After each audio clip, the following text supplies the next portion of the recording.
welcome you to the last sermon in a series that we've been reviewing all of the Lenten season. When Pastor Mark was injured, he started the Lenten season with a beautiful sermon about how to go deep into Lent. And all of a sudden, I was preaching the whole rest of the time, and we found ourselves in a series about how to go deeper into our Christian faith.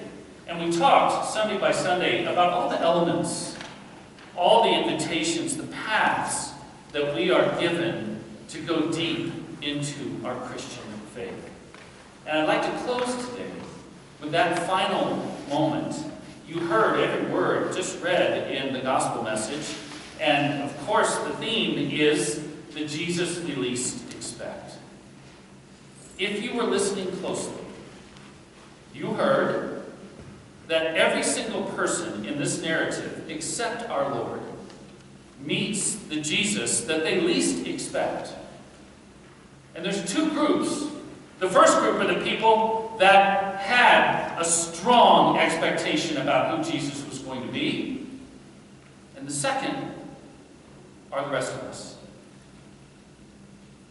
Would you note for me that the person that's most bitterly disappointed about Jesus is first Judas.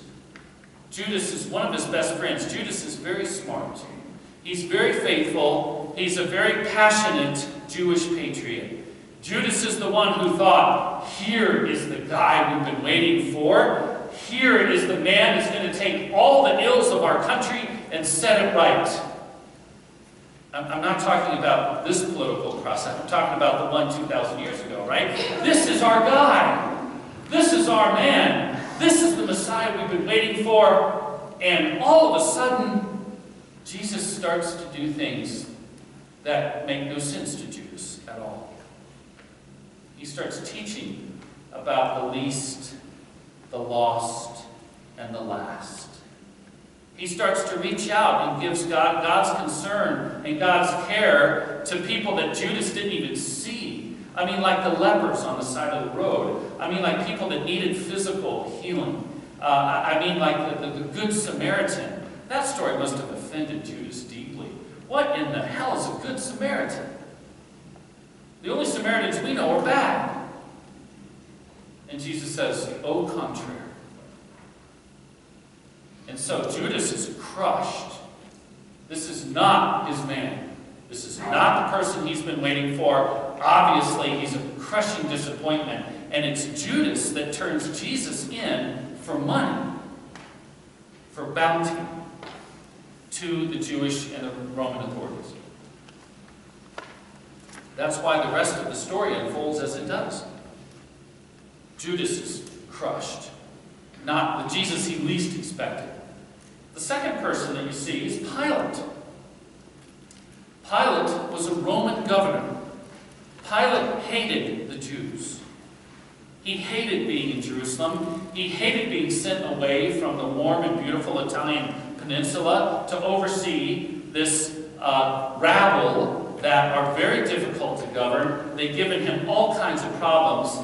And now he hears about Jesus who's stirring everything up. Jesus is upsetting the priests and the scribes, and Pilate thinks that's awesome.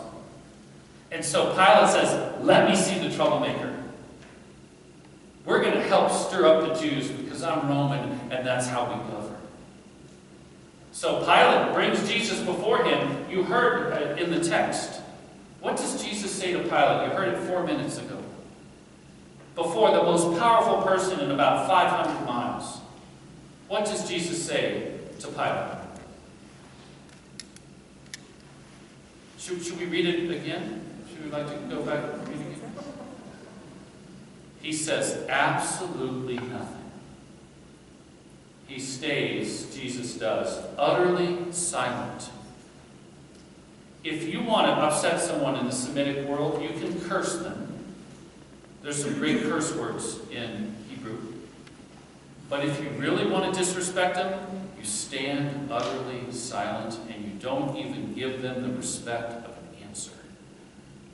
So Jesus stands in front of the most powerful man he will ever meet on this earth and literally says nothing. Pilate is enraged. He can't believe it. And he says, this is the guy I've been waiting for? This guy is a total sham. Did you hear Luke's message in the gospel? Pilate and Herod had been enemies up until this moment. This is the first thing that they can agree on. They both hate Jesus. And they become friends that day because they hate the same person. This is literally the most shallow definition of leadership. It is disgusting. And it's in the text that this is what the people get for leadership. And Jesus is standing there saying, I am not going to say one word that you can twist. And you can eat stone cold silence. This is the Jesus that Pilate least expected. How about the two brothers on the cross? Only in Luke's gospel are the two fellows on either side of Jesus on the cross, right? They earned their sentence. They're actually guilty. Every ancient source says they deserved a capital death sentence. So they're being crucified for something they actually did. And the one guy looks at Jesus and he says, do something. I'm dying. You got to show up right now. If I've heard all those stories. If you could heal, if you could feed people, then get me off this cross right now. He's having literally a life crisis. And he looks at Jesus, and the text says, Jesus says to him, what again? Does anybody know? Nothing. And that poor wretch of a man dies cursing. He dies cursing God on the cross. It's one of the saddest pictures of the Bible. I think about that guy all the time. All these people expected Jesus to show up on their schedule, in their terms, the way they needed him. They had him. And he never will fit into the box that we want to put him in. Jesus is larger. He's bigger. His agenda is different than our agenda. His schedule is different. He's not on our schedule. We're on his schedule. That's what Holy Week is all about. And so, Jesus disappointed all these powerful people, the people that were expecting him to be a certain way. Everybody with me? Right? May I say that if you're expecting Jesus to show up on your calendar, you're going to be crushed. I've been every single one of those people. And it's devastating. However, if we look even more closely, look at who Jesus does speak to in that text. When one of his followers rips out the sword, because when God's in trouble, what are we going to do? We're going to rip out a sword and hack someone's ear off. I've tried this with my brothers. It did not go well. And Jesus says to his followers, what are you doing? This is not the way. And he heals the man's ear right on the spot. He says, don't get distracted with swords. This is not it. He speaks in one of the last hours of his life to teach his followers something about that sword. He says, I know it's easy to pull out. This ain't it. Jesus also, did you notice, speak to the last group you would expect. He's carrying a crossbar on his back that is 50 to 60, 70 pounds in weight. It's rough-hewn wood. It's laid across what's left of his back.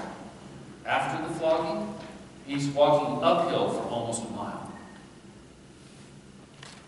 He's partway up that walk. And the women are weeping on the side of the road.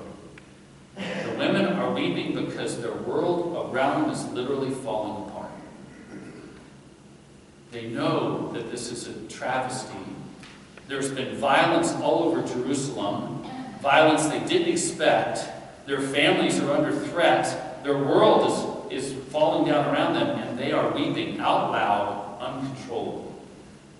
And Jesus takes a moment, and this is astounding. He stops with that 70-pound bar, that block of wood on his back. He's bleeding, and he speaks to the women who are crying.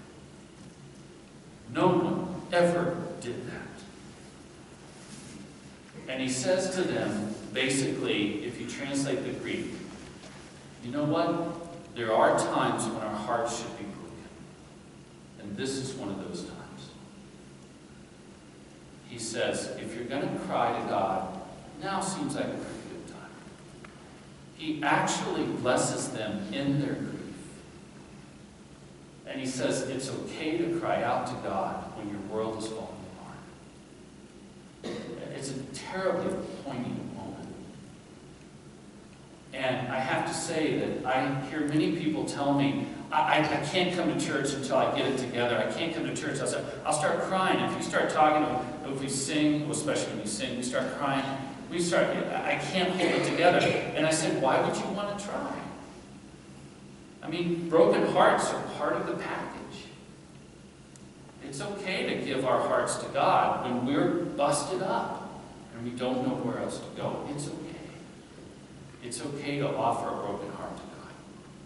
Jesus honored that in the most beautiful way. It was the Jesus they least expected. And he showed up. The last person, extra Bible bonus points, does anybody know?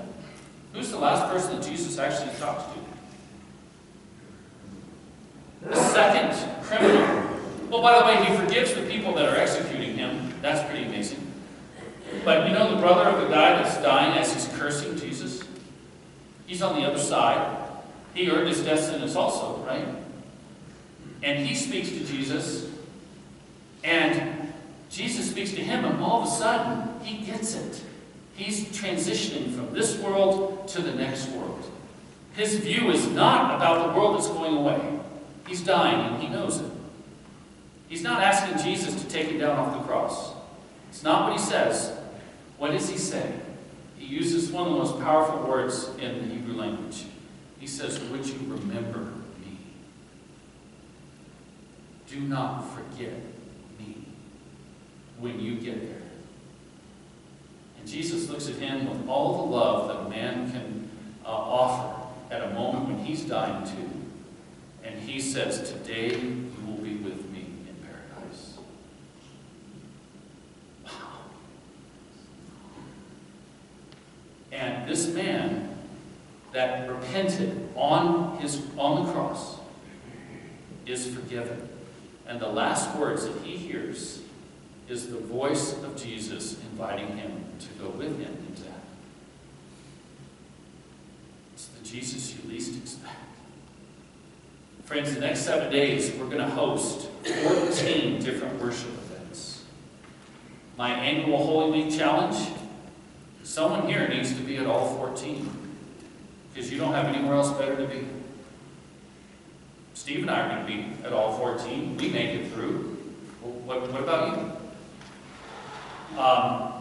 For some of you, you can't make all 14. Okay, there's one worship event. You've never had your feet washed by someone you didn't pay to do it.